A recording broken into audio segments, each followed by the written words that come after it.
Well, hi there, it's me, Penny. Welcome back to my practice room. In this video, we're looking at invention number 14 in B flat major, BWV 785, music by J.S. Bach. Now, I thought the well had run dry, that I had said everything I had to say about this piece. I did a tutorial for it, I performed it, I even played it in a swing rhythm, and I think I played part of it backwards for you. But as I've been sick these past few months, and thank you for your well wishes, by the way, I do appreciate them, and it's good to be back. But for whatever reason, the little antenna on the top of my head was still working hard as I lay in bed, and it was picking up all these different things, these ideas that I wanted to try with this piece. And so, seeing as I've not been able to practice while I've been sick, I thought I would try to go through some of these ideas, because many of you have expressed an interest in, well, how do you come up with your arrangements, if you want to call it that, of Bach's music, and what is that process like? And so this might help give some insight into that. But what I will say first off is that when I play around with a piece of Bach, I don't just do it willy-nilly. The ideas, they actually come fairly quite naturally and easily to me, but it's only after I've worked on the piece for a great deal of time, many months, in the case of the inventions, many years, taking the music apart, learning it and separately, examining and analyzing as much as I can, singing the parts, working out the body mechanics, fingering all this stuff. It's only after I've done that work that the playing around in the sandbox kind of thing starts to happen. And so I have some ideas here, and this is not a formal performance or anything. This is just me sort of hacking away at some ideas that have come to me recently as I've been sick. Some people have like a little fidget toy, or something they squeeze, maybe a stress ball or whatever it is. Well, for me, while I've been sick, it's been this piece, because as I've been laying in bed, my hands on the pillow, my fingers, the nerves in them, have been twitching in the order of the notes of this piece. And they've been doing it over and over and over again. It's very bizarre. I had no plans to make a video about this piece before I got sick. As I say, I thought the well had run dry. But it's been knocking at my door repeatedly now for weeks, in fact. Very bizarre. The relationship I have with this piece has now changed. So let's just get in there. The first, and I have kind of noodled around a little bit before I turn the camera on, just to kind of get my bearings, but nothing is polished here. That's part of the fun of it when you're playing in the sandbox, so to speak. And the first thing I want to share with you was this idea to play the right hand and have it play some of the left hand too, but to play the material as though it were all the same note value, right? This piece is loaded with 16th and 32nd notes primarily. It's the piece that goes like this. Let's get it in our ear.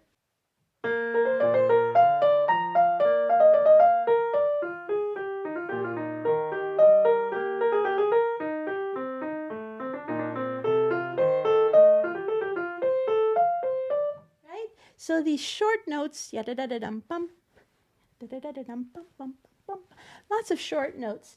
And I thought, actually my fingers did the thinking for me here, they started to move about as though all of those notes were the same note value. And I tried it, and I really liked it. So first of all, let me play the right hand for you, okay? So all the short notes as though they were the same note value.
So you see, it kind of gets a little upset there at the end in those last, the second and third last bars where there's a tied note. Suddenly, but otherwise it's just this like, almost like I'm on a surfboard, riding the waves kind of thing. It's such a different feeling, not just to listen to, but especially physically, ergonomically, as it were.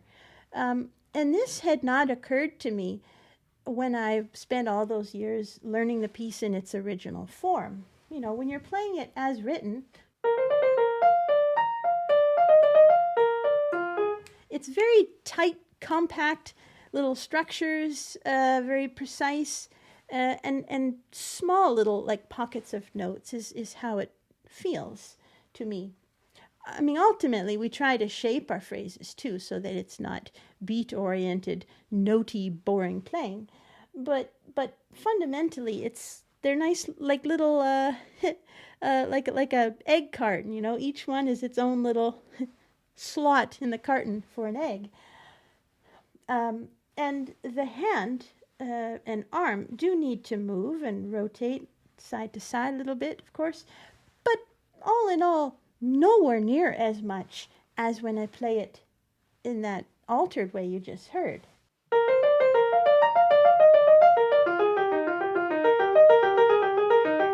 Because all the notes are now the same value, you have less time to get between some than you had before. And so that means you have to move the physical apparatus sooner, have it be more alert. And you notice too that my right hand was taking some of the left hand material, such as in the little sequence at measure 4, just to keep it all in the same range. And also the right hand was playing the left hand theme when the left hand has it in measure 6, which is supposed to be down here. Right? So I've also obviously made some adjustments to the register and range, but I really love that. And see, this is part of the advantage to playing around in your musical piano sandbox and, straying off the beaten path once in a while. Because this kind of alteration, as I say, gave me new insight about the mechanics of the piece, and also in this altered version, because I had to move around in a more fluid gesture, the piece was starting to feel more like it was passage out of a Chopin ballade or something. And a very unique experience, physically, tactilely speaking. When I do that to the piece, it doesn't feel like Bach anymore, physically. It still sounds like Bach, but physically it doesn't feel like that. It feels more Chopin-esque. So I thought that was really interesting. So you may have noticed too that the groupings had changed. If I'm counting each of those notes, it would be like 6 plus 4, 6, 4. So 1, 2, 3, 4, 5, 6, 1, 2, 3, 4, 1, 2, 3, 4, 5, 6, 1, 2, 3, 4, 1, 6, 4, 6, 4. You could also reduce that down to 3, 2, 3, 2. 1, 2, 3, 1, 2, 1, 2, 3, 1, 2, 1, 2, 3, 1, 2, 1, 2, 3, 1, 2, 1, 2, 3, 1, 2. So that was fun. Now I want to try that same thing for you, hands together. And the hand that does not have that material is going to do a little bit of a syncopated rhythm here. I can't notate all this for you. These ideas come to me, and I'm not very good at notating, and,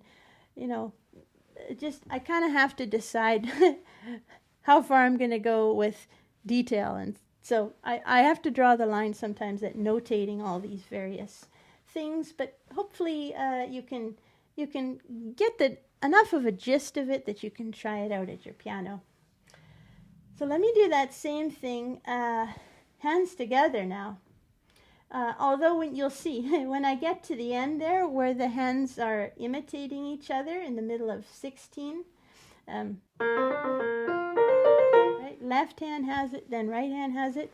It doesn't work anymore there because they're in stretto.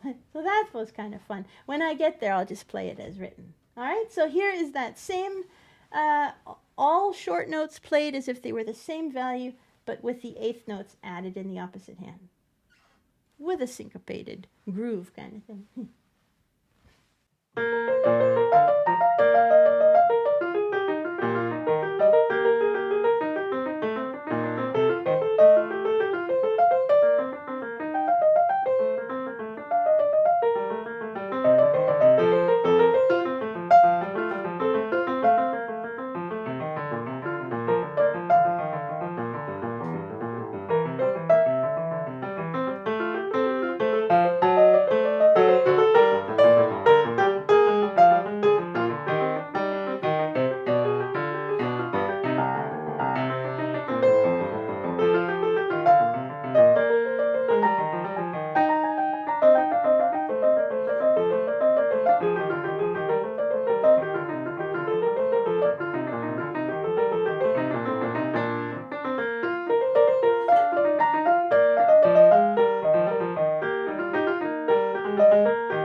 It just makes me smile when you get the F sharp there in measure 9, and then the A flat in the next bar, right? This spot, so 9. That one there. And then the left hand here.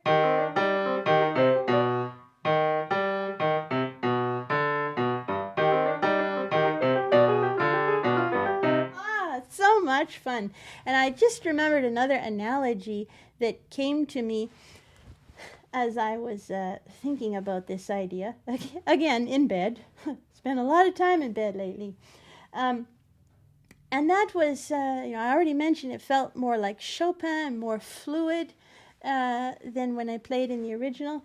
And the other analogy is like if you think of those, like it's springtime, right? So you start seeing the bubble blowing little kits, the little tube with the dish soap in it, and the little stick you put it in, blow, and you get bubbles. Well, I remember a long time ago I had this device where you could make really enormous bubbles, and you'd like this big stick, and it had like kind of a rope hanging on it. You'd like dip the whole thing in the bucket of dish soap, and then hold the thing like this wide apart and run with it, and you'd get these bubbles that were like several feet long and many feet or several feet wide and many feet long, and they would kind of wrap around you, and they'd be like slippery, sloping, and the iridescence of the bubbles. That's the kind of image that I get in my body physically, as though my body were doing one of those big bubbles when I play that way. So that is one thing that you can try with this piece, and another one this is much less daring and off the charts, but this one is just to play it as triplets.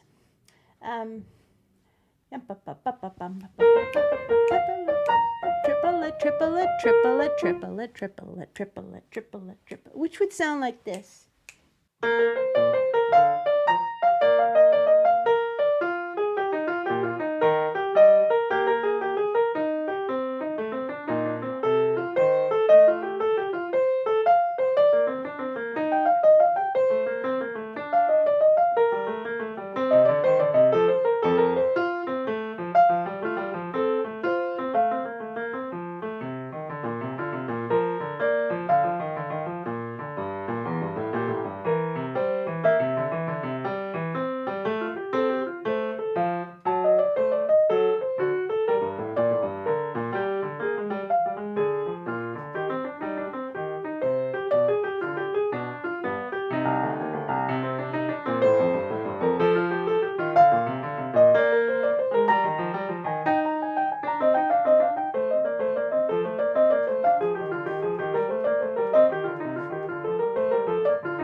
it's a whole different mode altogether. That does not feel like Chopin. I do not feel like I'm surfing, or like having life-size bubbles being blown. But I also don't feel like it's the nice little egg carton with each egg properly in its slot. This is just a little bit more like a really tame Irish jig kind of thing. And when you change the groupings like that, certain notes just naturally stick out more because they're being put on the stronger part of the beat. Like for instance, and that's good for the ear, right? So when I played it just now with the triplets, I was able to hear more of these notes.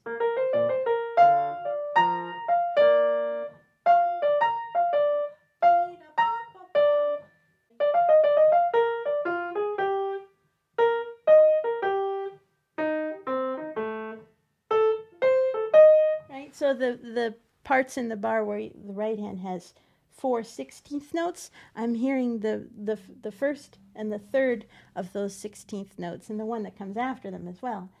So that is fun. I always love when a different combination of rhythms and whatnot can spark the ear to hear new things. Okay, this next one, this is a little bit silly, but I was thinking, this sounds like some tune. What does this sound like? And I thought for a while, and it came to me. Sweet Georgia Brown, right? That song from 1925. It's a jazz standard. I got it written down here. Written by Ben Burney and Maceo Pinkard. Lyrics by Kenneth Casey. No Gal Maid has got a shade on Sweet Georgia Brown. It's a great song. And actually, it was the theme song for the Harlem Globetrotters, too. My parents and I went to see them at the Memorial Gardens in Sault Ste. Marie a long time ago. And boy, were they a great, that was a great show. They were terrific athletes, amazing skill, expertise, very entertaining, and so full of individuality, and they smiled, and they were so warm, and they loved the audience, and that stood with me, and I try to carry a little of that in my own work. I always hope that I can have reasonably good skill at my piano, and that my passion for what I do shows, and hopefully that there's some individuality and some fresh new ideas. So I suppose I'm a little bit influenced by the Harlem Globetrotters. I had one of those basketballs with the 2 colors on it too. I remember feeling that I was like them. So this is just a little bit of I won't play the whole thing, but because it doesn't work too well at the end. But I adjusted the theme a little bit. I'm taking liberties left and right, but I'm basically using the first half of the bar when we get the theme. That much. I'm doing the Sweet Georgia Brown tune, and then at the 3rd and 4th beats of the bar, the end of the bar, I'm playing Bach with a few more liberties here and there. Something like this, in a kind of a swing style. And it gets really good, measure 9, 10, where it kind of goes into minor. Sweet Georgia Brown in minor. I love it. This kind of thing.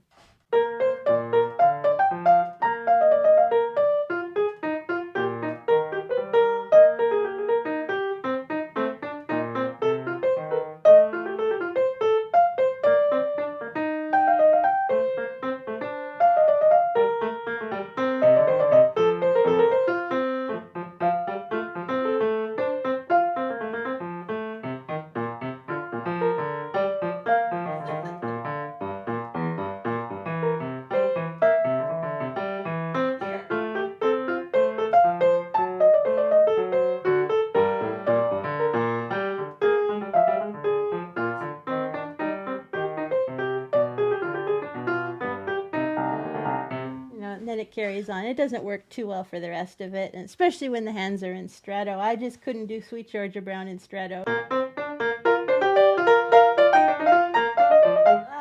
It's not worth it.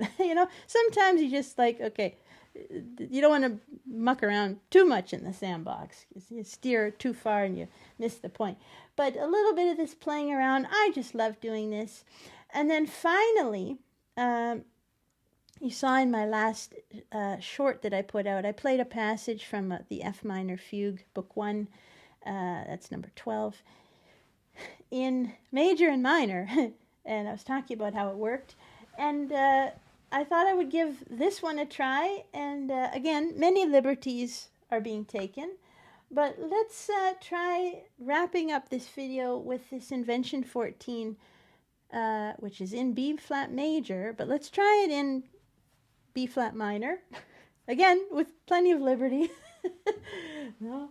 And in a kind of a more blocked chordal style, a little bit of a, I don't know, candlelight and red wine and roses kind of a vibe here.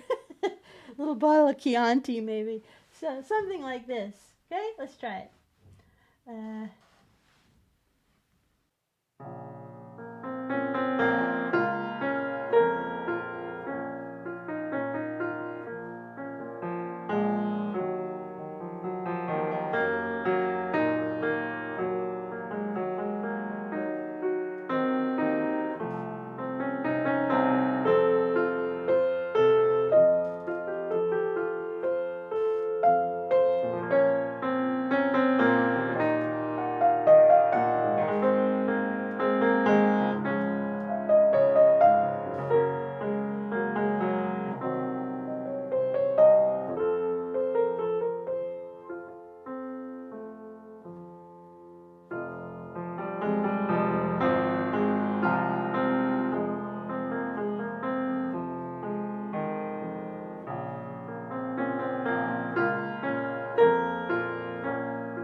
And on that note, I'm going to wrap this video up. I hope you had fun with me. We'll get back to Bach as he wrote it, but with more shenanigans, of course, down the road.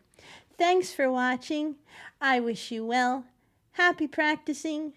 Stay well, stay safe, as I always like to say, especially these days.